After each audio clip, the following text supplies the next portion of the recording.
क्या आपने कभी सोचा है कि मैथ्स में भी इडली बड़ा का गेम खेला जा सकता है, जहां कभी आपको बोलना होगा इडली, कभी बोलना होगा बड़ा और कभी बोलना होगा इडली बड़ा। और इतना ही नहीं, आज हम छलांग लगाकर खजाना भी ढूंढेंगे और साथ साथ समझेंगे फैक्टर्स क्या होता है, कॉमन मल्टीपल्स क्या होता है और इससे रिलेटेड सभी मजेदार कॉन्सेप्ट को भी क्लियर करेंगे। तो चलिए शुरू करते हैं आज का मजेदार मैथ्स गेम। नमस्कार बच्चों, आप देख रहे हैं अचीवर्स क्लासेज।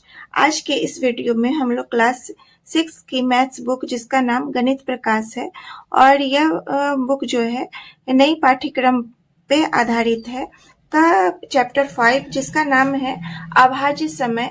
इसके पेज से रिलेटेड जो है इस चैप्टर से रिलेटेड जो है पेज नंबर 108, 109 और 110 पर आए हुए सभी क्वेश्चंस को सॉल्व करेंगे और इन पेजेज में जितने भी कॉन्सेप्ट्स हैं उसको हम लोग क्लियर करेंगे।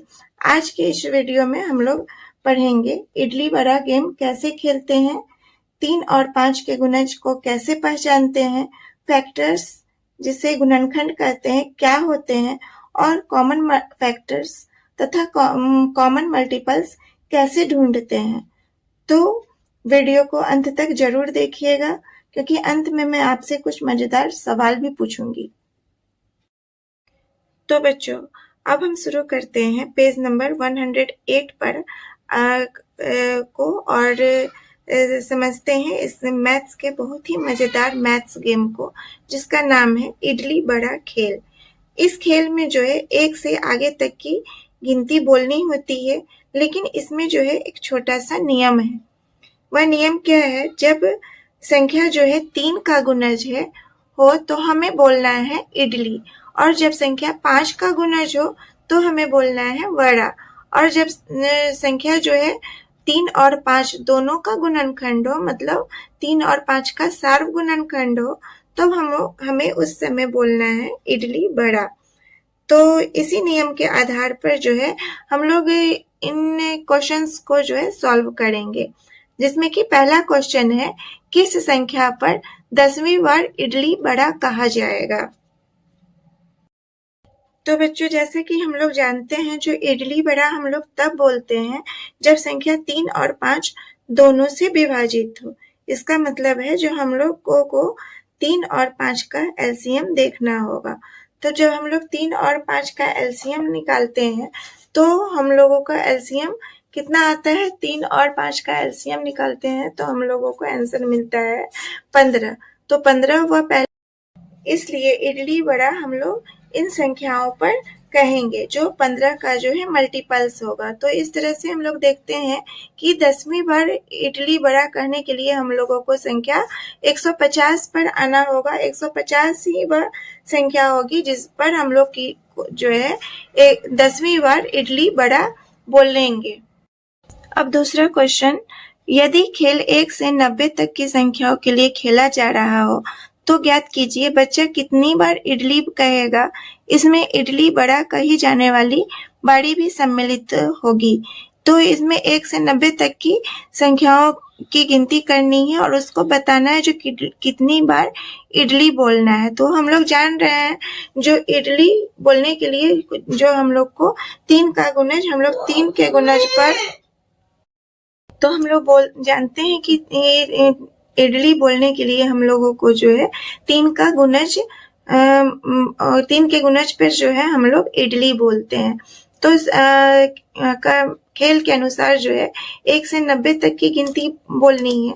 तो 1 से 90 तक में जो है 3 का गुणज इस प्रकार से होगा। हम लोग इन संख्याओं पर जो है इडली बोलेंगे, जैसे कि 3, 6, 9, 12, इस तरह से हम लोग जो है 90 तक आएंगे। और इसकी जब हम लोग इन संख्याओं की जब हम लोग काउंटिंग करेंगे तो हम लोग को देखते हैं जो 90 तक पहुंचने पर जो है 30 टोटल जो है 30 संख्याएं हम लोगों को मिलती हैं, जिस पे हम लोग को जो है 3 का गुणज होता है और उन पर हम लोग 30 संख्याओं पर जो है हम लोग इडली बोलते हैं। अब क्वेश्चन बी है, बच्चा कितनी बार वड़ा बोलेगा। इसमें इडली वड़ा कही जाने वाली बाड़ी भी सम्मिलित होगी। मतलब वड़ा 5 के गुणज पर आती हैं, तो और इसमें जो है कुछ ऐसी भी संख्याएं होंगी जो 3 और 5 दोनों पर, मतलब दोनों का सार्व गुणनखंड होगा, तो उन संख्याओं को भी ऐड करना है।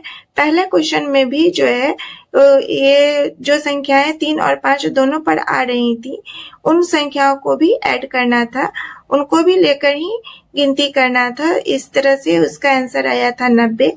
और यहाँ पर भी क्वेश्चन नंबर 2 में भी जो है सार्व गुणनखंड को लेना है, मतलब वैसी संख्याएं जो 3 और 5 दोनों पे आती हैं, उन संख्याओं को भी लेना है। तो वड़ा करने के लिए हम लोगों को 5 का गुणज निकालना होगा। तो बच्चों 1 से 90 तक में जो है 5 के गुणज 5, 10, 15, 20, 25, 30, 35, 40, 45, 55, 45 के बाद 50, 55, 60, 65, 70, 75, 80, 85 और 90 होंगे। और जब हम इन संख्याओं की गिनती करेंगे जो टोटल कितनी है, तो ये संख्या है, देखिए 1, 2, 3, 4, 5, 6, 7, 8, 9, 10, 11, 12, 13, 14, 15, 16, 17 और 18 होती है।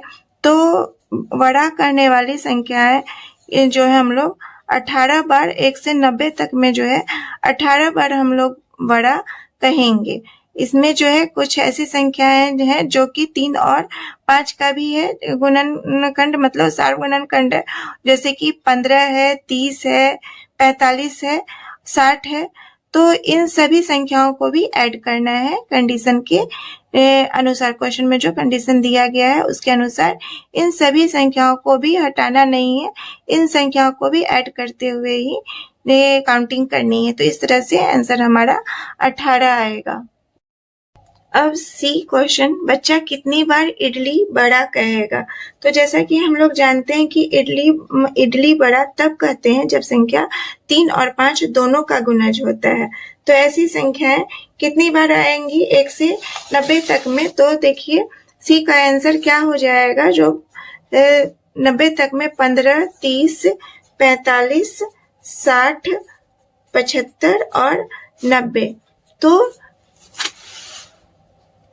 हम लोग देख रहे हैं जो 1 से 90 तक में जो है 3 और 5 का सार्व गुणनखंड कॉमन मल्टीपल्स जो है 1, 2, 3, 4, 5 और 6 बार जो है हम लोग इडली वड़ा कहेंगे।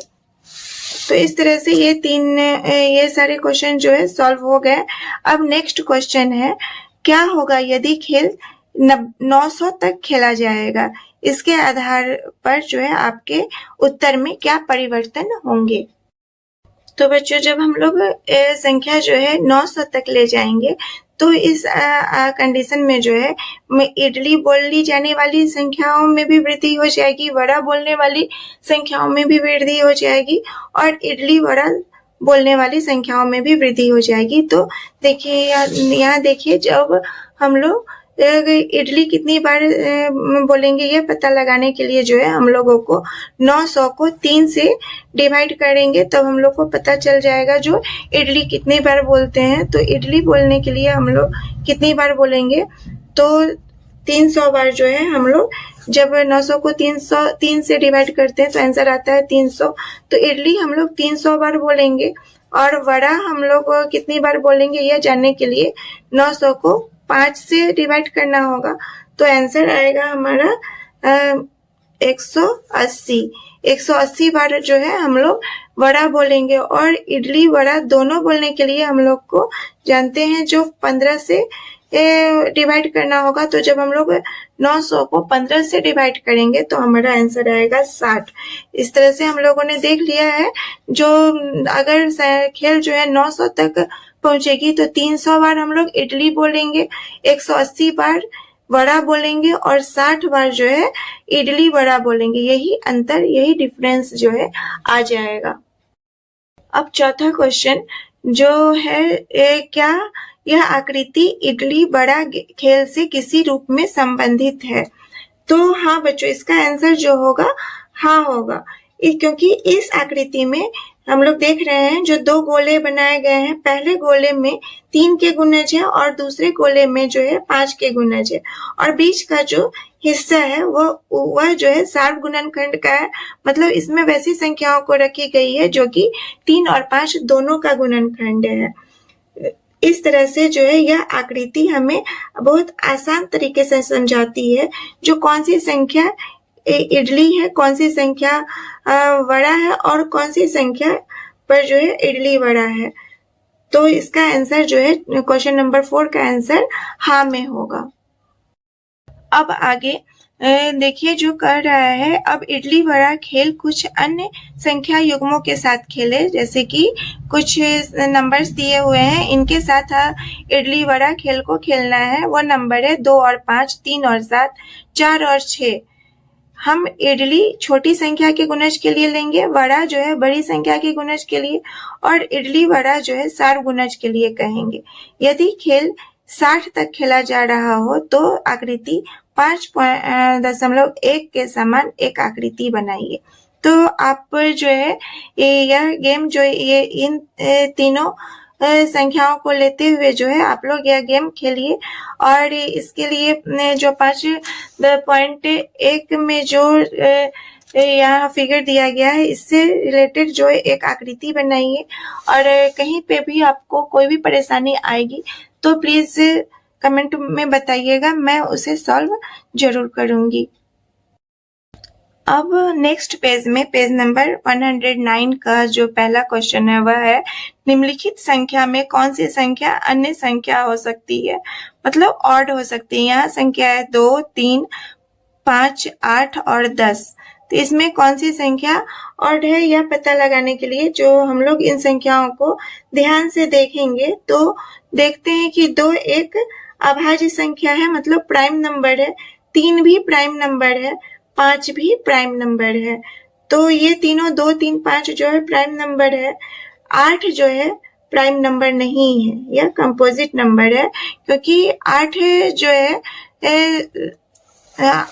है हम लोग देखते हैं जो 8 जो है 2 के भी टेबल में आता है और 4 के भी टेबल में आता है और 8 के भी टेबल में आता है। इस तरह से 8 जो है प्राइम नंबर नहीं होगा, यह कंपोजिट नंबर होगा, और 10 भी जो है प्राइम नंबर नहीं होगा।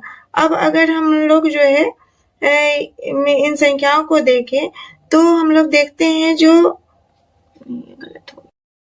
अब अगर हम इन संख्याओं को देखें तो यहाँ देखते हैं जो 2, 3, 5 प्राइम नंबर है, 8 और 10 जो है इवन नंबर है, लेकिन 10 भी इवन नंबर है, लेकिन 8 ऐसी संख्या है जो कि 2 के बाद की जो है पहली इवन कंपोजिट नंबर है। तो इसलिए जो है यहाँ इसका उत्तर जो है 8 होगा। 8 जो है इस पैटर्न में सबसे अलग संख्या है। तो बच्चों अब हम एक बहुत ही मजेदार एक्टिविटी देखने वाले हैं जिसका नाम है जैकपॉट के लिए छलांग। इस खेल में जो है 2 बच्चे हैं जिनका नाम है जंपी और ग्रम्पी। ये दोनों बच्चे एक खेल खेलते हैं। बच्चों इस गेम में जो है ग्रम्पी ने किसी संख्या पर एक खजाना रखा, उदाहरण के लिए उसने इसे 24 पर रखा, जहां जंपी ने एक छलांग के आकार का चयन किया। यदि उसने 4 का चयन किया तो 0 से शुरू करते हुए उसे 4 के गुणज पर छलांग लगानी है, मतलब 0 से स्टार्ट करेगा और 4 का गुणज जहां जहां आएगा वहां पर उसको छलांग लगाते हुए 24 तक पहुंचना होगा। जंपी को खजाना मिल जाएगा यदि वह उस संख्या पर पहुंच जाए जहां ग्रम्पी ने खजाना रखा है। तो कौन सा छलांग का आकार जंपी को 24 पर पहुंचाएगा? तो यहाँ कह रहा है अगर 0 से स्टार्ट करना है तो 24 से तक पहुंचने के लिए जो है जंपी को कौन कौन सा छलांग लगाना पड़ेगा। तो 4 का तो वह कह रहा है जो 4 का चयन किया, तो 4 का जब हम लोग चयन करेंगे, 4 का देखिए 4 का चयन करने पर जो है जम्पी 24 तक पहुंच जाएगा। कितने चरण में पहुंचेगा? तो 4, 8, 12, 16, 20 और 24, मतलब इतने छलांग में जो है वह खजाने तक पहुंच जाएगा। लेकिन यहाँ पर हम लोग इससे, यहाँ जो चित्र दिया हुआ है इसमें हम लोग देख रहे हैं जो अन्य जो सफल छलांग होगी वह होगी 2, 3, 6, 8 और 12। मतलब 2 का भी जो जब जम्पी जो है छलांग लगाएगा तो 2, 4, 6, 8, 10 इस तरह से वह 24 तक पहुंच जाएगा। 3 का भी छलांग लगाएगा तो 3, 6, 9, 12, 15 इस तरह से वह 3 के छलांग पर भी 24 तक खजाने तक पहुंच जाएगा। 6 के भी 6 का भी छलांग लगाने पर वह पहुंच जाएगा। 8 का भी छलांग लगाने पर पहुंच जाएगा और 12 का भी अगर छलांग लगाएगा तो वह 24 तक खजाने तक पहुंच जाएगा। तो यह संख्याएं 2, 3, 6, 8 और 12 जो है इन सबकी छलांग लगाने पर जो है जम्पी 24 तक पहुंच जाएगा। तो ये सारी संख्याएं जो है वह क्या हो जाएंगी? वो 24 के भाजक हो जाएगी, 24 का गुणनखंड हो जाएगा ये सभी संख्याएं। अब नेक्स्ट सिचुएशन जो कि थोड़ा सा कठिन है, यहाँ पर जो है ग्रम्पी ने खेल में थोड़ा सा कठिन बना दिया, थोड़ा सा उसको हार्ड कर दिया है। इस बार जो है उसने 2 अलग अलग संख्याओं पर खजाने रखा है, जहां पर जम्पी को ऐसा छलांग का आकार चुनना होगा जिससे कि वह दोनों संख्याओं पर पहुंच सके। उदाहरण के लिए जो है ग्रम्पी ने खजाने को किस संख्या पर रखा है? तो वह 14 और 36 पर रखा है और जम्पी के छलांग का आकार जो है 7 है। बच्चों, पिछले पेज में हमने देखा था कि ग्रम्पी ने खजाना को 14 और 36 पर रखा था और जम्पी को ऐसा छलांग का आकार चुनना है जिसने कि वह दोनों खजानों पर पहुंच सके। अब हम देखते हैं कि 7 की छलांग से जो है जम्पी दोनों खजानों पर पहुंच पाएगा कि नहीं। तो 7 की छलांग समझिए, जो 7 की छलांग जब लगाएगा तो वह कहाँ जाएगा? तो 0 से स्टार्ट करेगा, तो 0, 7, 14, 21, 28, 35 और 42। यहाँ हम देखते हैं कि अगर 14 पर पहुंचना है तो 7 की छलांग लगाते हुए वह 14 पर तो पहुंच जाएगा, लेकिन इससे छलांग में जो है 36 से नहीं आता है, अतः वह 36 पर नहीं पहुंच पाएगा। इसलिए 7 छलांग जो है सही नहीं होगा। अब हम कैसे सही छलांग को कैसे ढूंढेंगे? तो हम लोग देखेंगे जो 14 का कौन कौन सा गुणनखंड है। तो 14 का गुणनखंड यहाँ हम लोग देख रहे हैं जो 1, 2, 7 और 14 है और 36 का गुणनखंड 1, 2, 3, 4, 6, 9, 12, 18 और 36 है। अब दोनों का सार्व गुणनखंड मतलब वह संख्या जो दोनों में आ रहा है वह है 1 और 2। 1 और 2 ही ऐसी संख्या है जो दोनों में आ रहा है। तो इसका मतलब हुआ जो जब छलांग का प्रकार जो है 1 या 2 रहेगा तभी जो है वह जम्पी जो है अपने निश्चित खजाने तक पहुंच पाएगा। अब नीचे एक तालिका दी गई है जिसमें कि 31 से लेकर 70 तक की संख्याएं हैं। इसमें 2 तरह के निशान लगाए गए हैं, एक हरे रंग वाले बॉक्स है और दूसरा गोल घेरे में बनी संख्याएं हैं। अब हमें इनका जो है पैटर्न समझना है और इस तालिका से रिलेटेड जो नीचे क्वेश्चन है उस क्वेश्चन को सॉल्व करना है, जिसमें पहला क्वेश्चन है क्या छायांकित बॉक्स संख्याओं के मध्य कुछ समानता है। तो बच्चों यहाँ पर हम लोग जब ध्यान से देखते हैं तो बॉक्स में कौन कौन सी संख्याएं हैं उसको वह है 33, 36, 39, 42, 45, 48, 51, 54, 57, 60, 63, 66 और 69। तो ये सभी संख्याएं जो है 3 के गुणज है, मतलब ये बॉक्स में जितनी भी संख्याएं हैं वह मल्टीपल्स ऑफ 3 हैं। अब दूसरा क्वेश्चन है क्या वृत्त में अंकित संख्याएं के बीच कुछ समानता है। तो वृत्त में कौन कौन सी संख्या है, तो वह है 32, उसके बाद है 40, 44, 52, 56, 64 और 68। तो ये सभी संख्याएं जो है वह संख्याएं जो है 4 का गुणज है, मतलब मल्टीपल्स ऑफ 4 है। तीसरा क्वेश्चन है, ऐसी कौन सी संख्याएं हैं जो छायांकित बॉक्स और वृत्त दोनों में है, इन संख्याओं को क्या कहते हैं। तो यहाँ पर देखिए कुछ ऐसी भी संख्याएं हैं इस तालिका में जो छायांकित मतलब हरे रंग के बॉक्स में भी है और उनमें जो है उनको जो है गोल घेरे से भी घेरा गया है। वह संख्या है 36, 48 और 60। तो ये तीनों संख्या जो है बच्चों, ये 3 और 4 का सार्वगुणन खंड है, मतलब कॉमन मल्टीपल्स है। 36, 48 और 60 के बीच जो है ये तीनों संख्याएं जो है 3 और 4 का सार्व। अब आपके लिए कुछ सवाल, क्या 72 3 और 4 दोनों का गुणज है? क्या 84 4 का गुणज है? और 60 के बाद 3 और 4 का सार्वगुणज मतलब कॉमन मल्टीपल्स क्या होगा? ये इन क्वेश्चन का आंसर जो है आप लोग कमेंट बॉक्स में जरूर बताइएगा।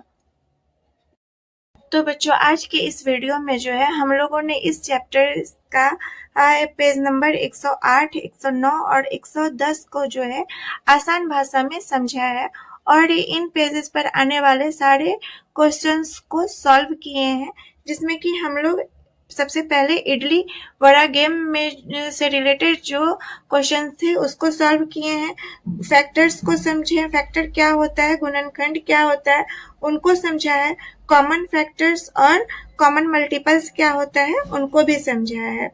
अब नेक्स्ट वीडियो में जो है हम लोग इसी चैप्टर का पेज नंबर 111, 112 और 113 को पे आने वाले कॉन्सेप्ट को क्लियर करेंगे और उनमें जो भी क्वेश्चंस होंगे तो उनको सॉल्व करेंगे। तो पेज नंबर 111, 112 और 113 को समझने के लिए आप लोग नेक्स्ट वीडियो जरूर देखिए। और अगर आपको मेरा आज का वीडियो आपके लिए थोड़ा भी हेल्पफुल है तो प्लीज वीडियो को जरूर लाइक कीजिए और आपके संपर्क में अगर कोई बिहार बोर्ड से भी रिलेटेड स्टूडेंट्स हैं तो उनके साथ वीडियो को जरूर शेयर कीजिए।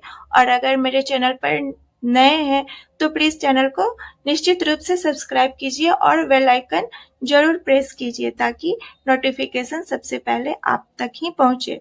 तो मिलते हैं नेक्स्ट वीडियो में। Thank you.